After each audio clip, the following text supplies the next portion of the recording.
Hi viewers, Assalamu alaikum. I am Abdul Basit and you are watching Royce TV.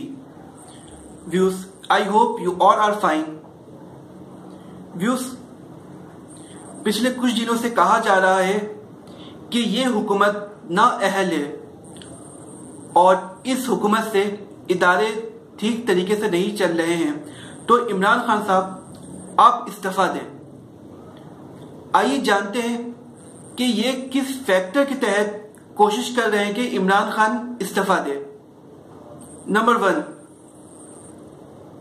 इस मौजूदा हुकूमत ने 22 महीनों में तकरीबन 5000 अरब का कर्जा वापस किया, लेकिन फिर भी कहा जा रहा है इमरान खान इस्तीफा दो। स्टेट बैंक ऑफ पाकिस्तान से लिया गया कर्ज वापस किया गया, लेकिन फिर भी कहा जा रहा है इमरान खान इस्तीफा दो।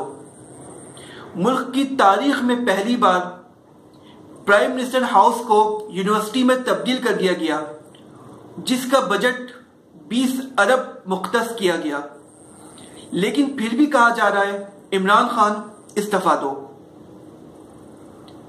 मुल्क में तकरीबन 200 पनाहगाह कायम की गई, लेकिन फिर भी कहा जा रहा है इमरान खान इस्तीफा दो। और मुल्क की तारीख में पहली दफा कोविड-19 के सूरत-ए-हाल में छोटे कारोबारी को उनके कर्जे माफ किए गए, उनके बिल्स माफ किए गए, लेकिन फिर भी कहा जा रहा है इमरान खान आप इस्तीफा दो। सो व्यूअर्स, आपकी इसमें क्या राय है? क्या वाकई इमरान खान को इस्तीफा देना चाहिए? आपकी जो भी राय है आप प्लीज हमें कमेंट सेक्शन में इनबॉक्स करें।